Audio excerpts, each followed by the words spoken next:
This thing has been staring me in the face for quite some time, and I am so excited and so ready to get this thing open. This is the Analogue Pocket. This has been out of stock since the day of its release, and you actually can pre-order them, but you will not be in possession of this device until sometime in 2023. But I was fortunate enough that I found one on Facebook Marketplace, and it was a slight bit of a premium, but not too much more than you would pay after taxes, paying retail. Hi, my name is Amy Vishwanatha, and you are watching Techie Housewife.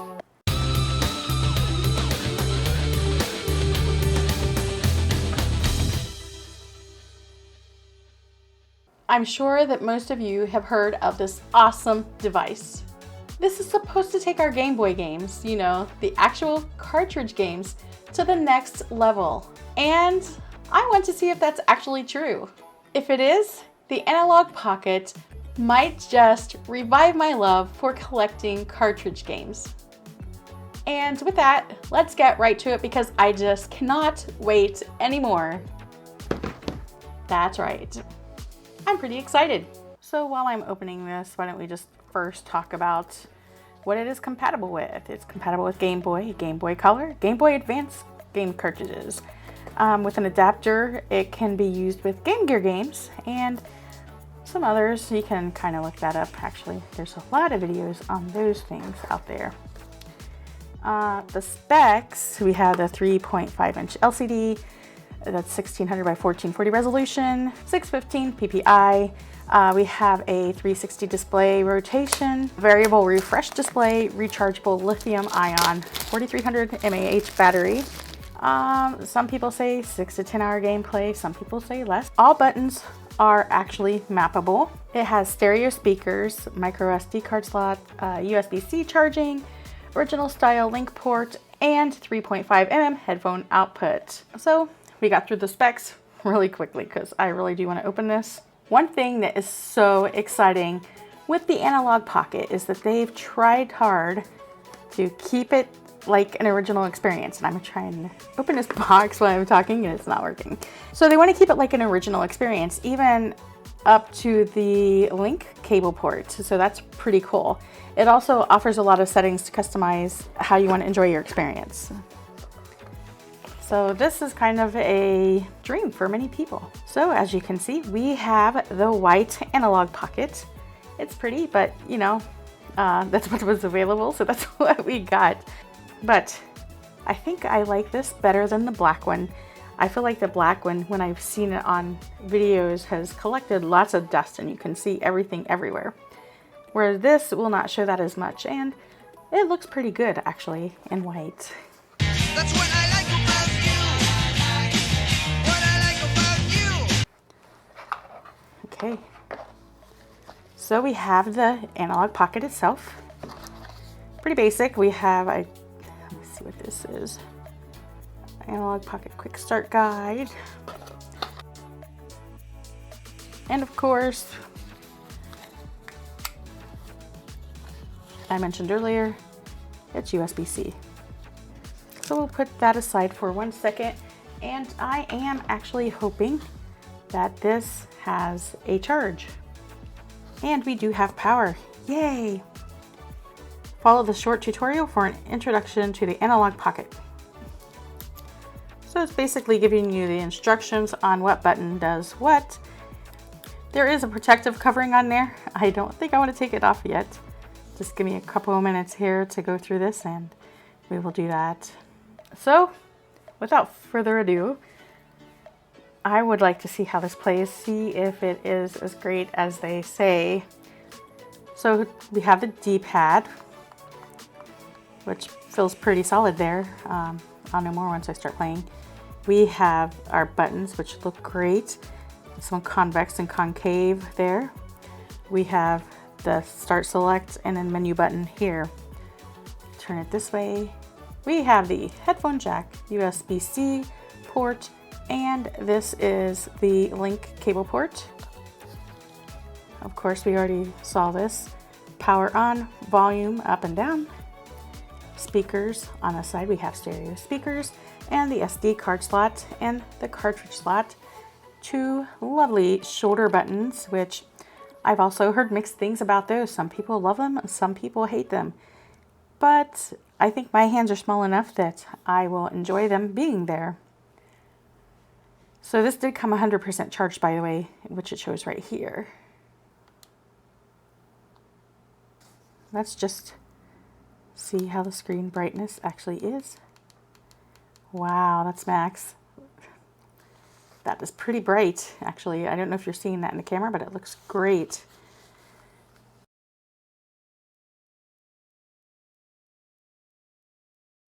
So let's push this in the slot here. Pretty sturdy. Doesn't feel like it's going anywhere. I have heard mixed things about this, but I don't think it's going to be a problem for me, hopefully.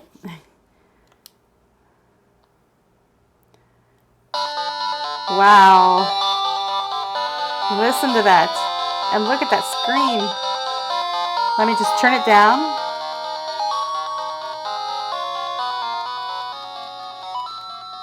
I love the sound. The audio is great on this. It's loud, plus it sounds so close to the original.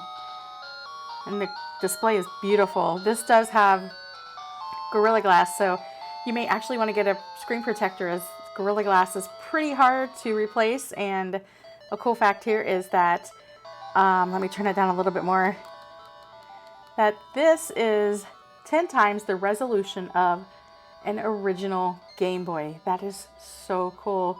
Just look at it. Like I said, they stayed very close to the original sounds when replicating, and you can definitely hear that. That was their goal, and I think they met their goal, at least with what I'm hearing right here. My first impressions of the device itself, it is super solid, sturdy. The quality feels very good. It doesn't feel cheap. It doesn't feel like it's going to break. I think they've really done a great job. They've put a lot of effort into this. This is so cool. The first thing I do notice is, look, I touch it, he moves immediately. There is absolutely no lag. There's no latency at all. And that is because this device uses FPGA. So there is not supposed to be a lag, as this is hardware emulation. This is supposed to be super responsive, and something you may or may not know is that this is similar to Mr., meaning that it also uses the FPGA. So that was a fun fact for you. And I'm telling you, so far I am super, super, oopsie, impressed. This is pretty awesome. Let's see how this comes out. Pretty easy. So it doesn't stick in when you're trying to pull it out, and it's not moving a whole lot when I'm playing. So I like that. It feels pretty safe. Gotta try Tetris. The D-pad feels great, and the buttons are not mushy. They feel really good, actually. They actually feel quite perfect, if you ask me. Again, the quality of this device is just simply amazing. They did not skimp. I think they've really outdone themselves. Oh, boogers. The D-pad is great. The tension is great. And like I said, the buttons are not mushy. They are very smooth. The travel distance is excellent. Super responsive. And I do like that convex concave feel that they have there. The shoulder button, from what I feel, I think it might be slightly awkward at first, but I think it's something you can get used to. You just have to learn how to grip the console in your hand. I don't think that's going to be a problem. Spy versus Spy. Also, one thing I heard, and actually I do want to try this. This is not supposed to kick you out of the game when you're playing and you turn it off. It's supposed to allow you to continue where you left off. So I will test that actually.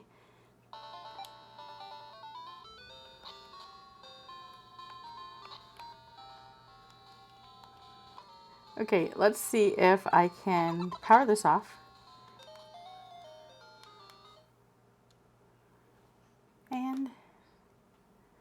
wake. And it does. You hit the sleep button and turn it back on. But it does. If you hit sleep and then you come back, it plays exactly where you left off. And I think a lot of people are going to absolutely love that. Let's try Metroid Zero Mission.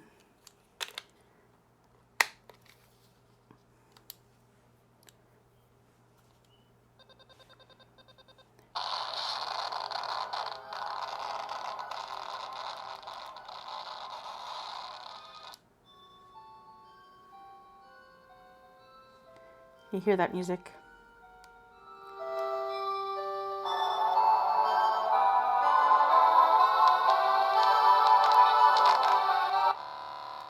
I hope you can see how gorgeous this looks. Just look at it. One thing I'm actually looking forward to on this device is emulation. There's a chance this could be one of the best emulation screens on a handheld. The emulation experience promises to be absolutely amazing. And the hardware emulation, where latency is almost non-existent, is just too good. So let's... Oh, you! Look how fast that is firing as soon as I hit it. Crash Bandicoot. Okay, let me just take this off because we're only looking through the plastic. I love the audio. I love the sounds because Crash is just such a fond memory for me. So I'm noticing that I'm not used to this actually doing what I want it to immediately. You kind of wait for that slight hesitation, that slight lag that's normally there with every other game. It's gorgeous. I just love the look. So what they've said is true. It's so responsive. This is Jim Henson's Muppets. Honestly, every time I look at one of these Game Boy Color cartridges playing, I'm so amazed at how great, how awesome they look. I mean, it's just crazy. I'm so impressed. I have never played with a device that is as responsive as this. Star Wars Yoda Stories. Listen.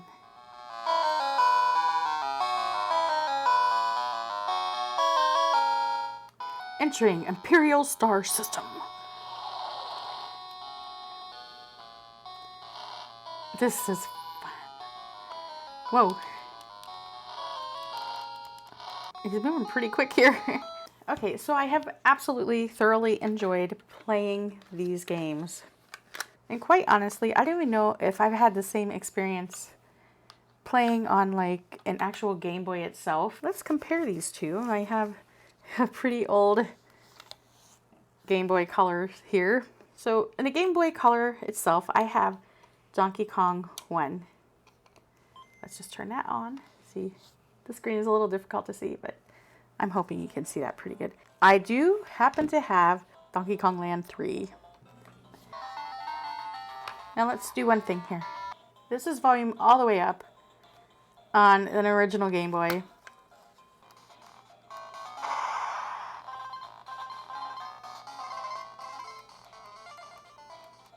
So there's a huge difference in the sound, but this is stereo. And of course, this device is brand new. So, and see how responsive this is. I immediately feel a difference. I'm not kidding. I just got killed because I'm trying to talk and play, which does not go well for me most of the time. But I think you could see I pushed it forward and it's not an immediate response. A slight hesitation there when I actually ask him to go forward. Like, go. We'll just make him jump a little bit here. Roll. I mean, it's a very slight hesitation, but you can absolutely see the difference and feel the difference as you're playing compared to playing with the Analogue Pocket, which is immediate. You have immediate reaction time. So let's see what the response time is for this. Can you see how he moves immediately? Absolutely no hesitation again. That's pretty awesome. So what this has done, if you can see, it's given you a gorgeous screen to play your most loved Game Boy cartridges, Game Boy Advance cartridges, Game Boy Color cartridges. It's given such a refresher, and it just makes you absolutely love them again. You have a bigger screen, a brighter screen, the same sounds and nostalgic feeling when you play these. It's just a much better experience than on the smaller Game Boy. I mean, they've really done it. I know this is pretty old and it's really not fair to compare these two because the Analogue Pocket is brand new. It has the latest and greatest of technologies. It's a different time now. Okay, I have Super Mario Land 2 playing on both of these devices. And what I would like to do is compare the experience of the RG351V with the Analogue Pocket. And I do realize that RG351V is software emulation, which normally there's always a little bit of latency on the button press with these. So I am well aware of that. But if I remember correctly, this is one sweet handheld console that was super responsive. There's a slight lag as you see, but it's not terrible. It's very slight. I'm sure you guys can see it, especially once I play Analogue Pocket. It does display beautifully. The screen is really great on the RG351V, and that's one of the things we actually praised it for. And by the way, the volume is all the way up on this, so let me turn it down. You could actually barely hear the volume on this. So let's see here.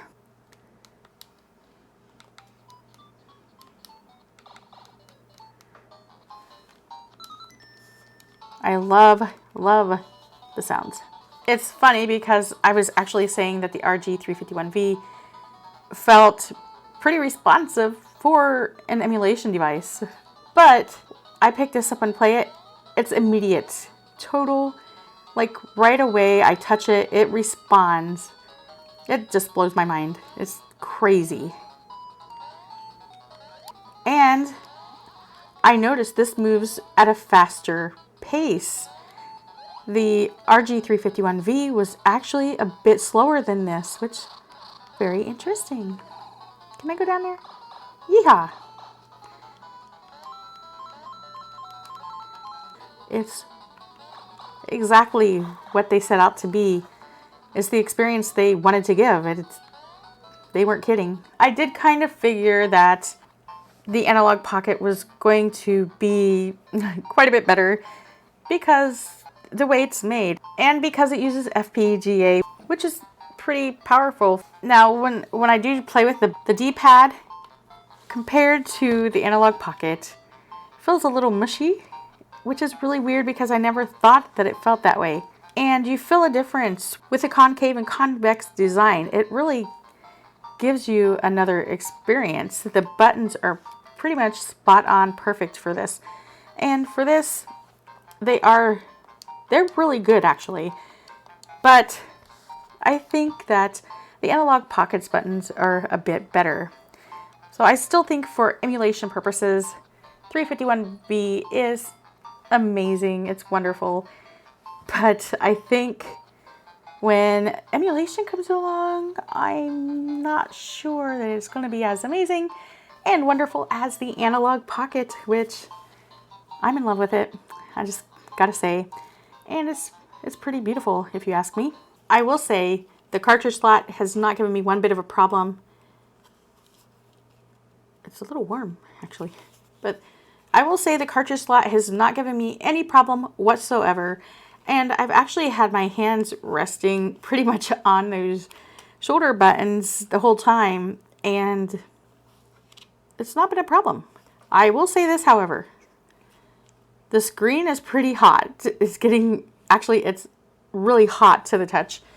It's hot on this side here, and we are already down to 29%, and I've been using this for approximately, let's see, I've been using this for a little over an hour. So is how much it actually heats up. I'm really surprised how hot it is right now. I wasn't expecting that.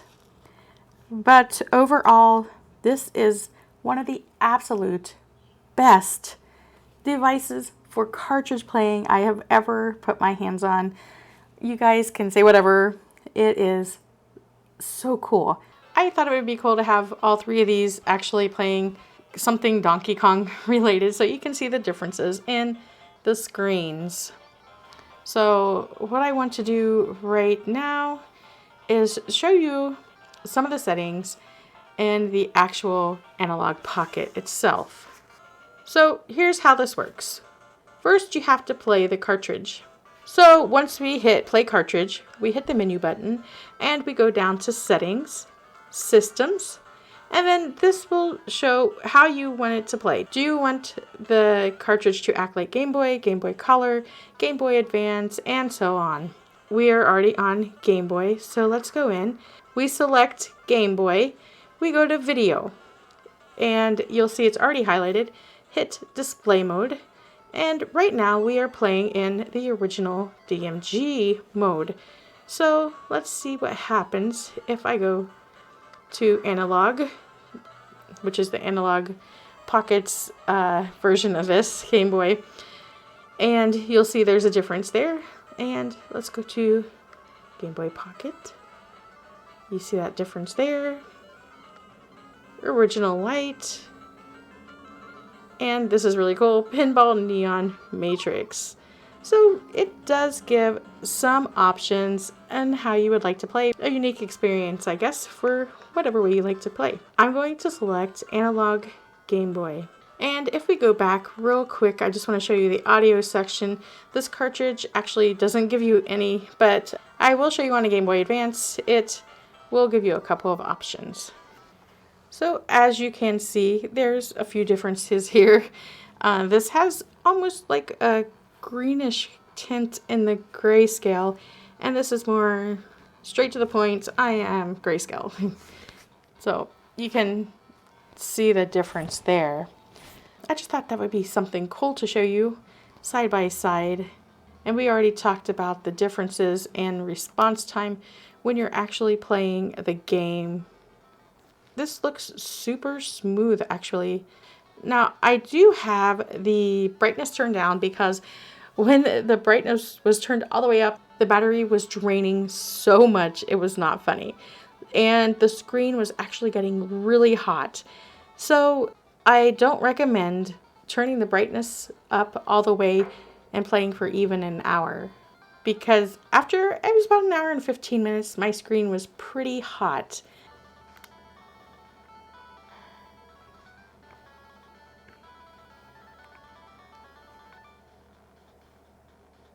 And you will notice that the Analogue Pocket does have a bit of a faster gameplay, whereas the RG351V just hangs back a tad bit. That would barely be noticeable if I had not played with the Analogue Pocket. So let's put that away for now, since I'm finished with that. And I will actually put a Game Boy Advance game in to check out the settings on that for you guys. Okay, so I clicked play cartridge, and we are actually playing Crash Bandicoot. Of course, my beautiful Crash. I want to go into the menu, go to settings, systems. We are actually on Game Boy Advance, you will notice. And we'll go in, we'll go to the video and display mode. And you'll see I am on original Game Boy Advance. And let me just go to the Analogue Pocket's Game Boy Advanced Enhanced, and you can actually see a huge difference with the enhancements they've made. It's much more vibrant, it's brighter, and it's just beautiful all around. If we go to the original SP101, which the SP101 was the brightest out of the Game Boy Advance SP, and let's just take a look at that. There's a bit of a difference. It's a bit darker.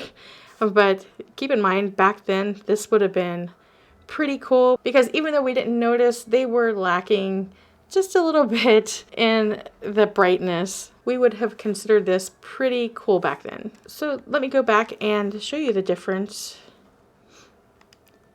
with Analogue Pocket enhancements. And look at that. It is a bit brighter, vivid, saturated pretty good there, and I love the hues of those colors. And let's turn this up a bit. Another thing we can do is play with the audio on this. So let's go back into settings, systems. We are in GBA. Now let's go to audio. I have high quality on right now. Let's see. Now this is original audio. This is high quality. It is clear. There's no distortion.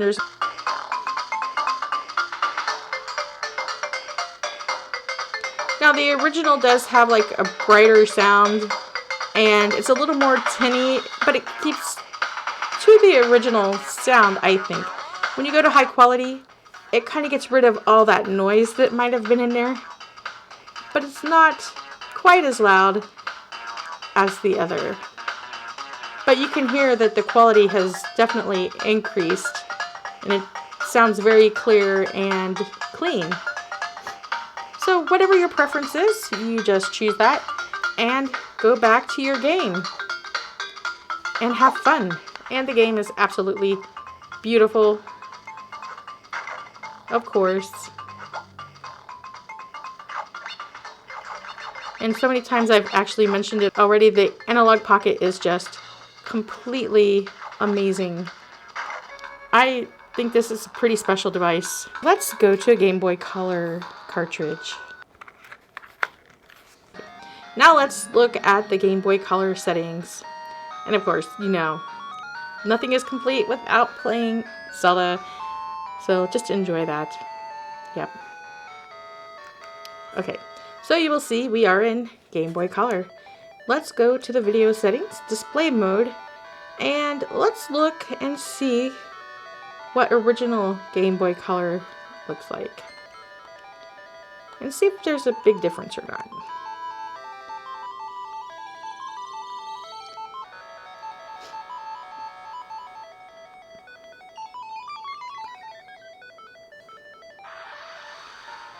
Okay, now let's go back. And what you do notice is immediately it is brighter and the colors are a little more vivid and saturated. And also let's go look at the audio for this one. Okay, this is just like the regular Game Boy cartridge. It only gives you the one option of turning it up or down. So let's go back and take a look at that setting while we're playing it. How beautiful is the screen? No! That was fun, actually. This is such a great device. If you have a chance, I definitely think you should grab this thing. I don't think I've played anything quite like it that gives you the experience that the Analogue Pocket does. If I'm being completely honest, I don't know that I ever want to pick up any other handheld cartridge-wise and play it ever again. And also, once we are able to do some emulation on this, I think it's going to be a total game changer for me. And I'm not sure how much I'm going to enjoy playing on other devices. But that is what helps other companies strive for perfection. So hopefully we are going to see some pretty awesome devices coming after this from all different places. So the big question on everyone's mind right now is probably, is this the best way to play Game Boy games? Well, I'm sure you can imagine that in my opinion, come on, chop him up. In my opinion, it absolutely, positively is. It's probably been, and I know I said this a second ago, It's probably been the best all-around cartridge experience for me. Is it worth it? Yes, I would definitely say yes. Not only for the cartridge experience, but for all the other possibilities there are with this device. So many things you can absolutely do with this. There's so many cool features, so many settings, and so many experiences to be had with this that there's not enough time to talk about them all in this video. And actually, while I'm talking, I can't even play the game. Now, I did hear that this does support the Game Gear adapter quite well, but unfortunately, I don't have that to try it out. And if you are lucky enough to have one, enjoy it. It's supposed to be a much better experience than the original. And if you know whether that's true, let us all know in the comments below. I'm quite curious. And there's another cool feature which has an option for dock to play, and I've heard that is quite an awesome experience as well. I also heard that they are hard to come by, which I'm a little upset about that because I totally wanted to try that out. So OS update, there is an OS update on the way. It's 1.1, and it does seem like the development feature will allow the developers to take advantage of the Analogue Pocket's second FPGA, and that sounds totally awesome, right? And one other cool thing is there is also a way to dump your cartridge into an SD card and play it with this. There will be a video on that soon, sooner than later, hopefully. And with that, that's pretty much all I have on this. Well, at least for this video. I'm sure I'm going to have a lot more to say about the Analogue Pocket. So how many of you have the Analogue Pocket, and are you happy with it? If you are thinking about buying this, you have not decided yet, I would say get it if you really want it. They are super hard to come by right now. Like I said, there are pre-orders, but you won't be getting that till sometime in 2023. There may be ways you can find them. Again, I found mine on a marketplace and just paid slightly more than retail with tax. Did I mention how awesome this thing is? I'm like totally amazed by it. I'm almost in shock of how amazing this thing is. I don't know, it's just, that's the only word I can think of for this thing besides awesome. Everything is awesome. Everything is awesome. That is all I have for today. Thank you for joining me. If you liked the video, please hit like, and if you want, you can subscribe. I hope this video was helpful for you to make a decision. Please share this video with your friends, and as always, have a game-tastic day, or Game Boy-tastic day. Maybe that's a better one. Bye.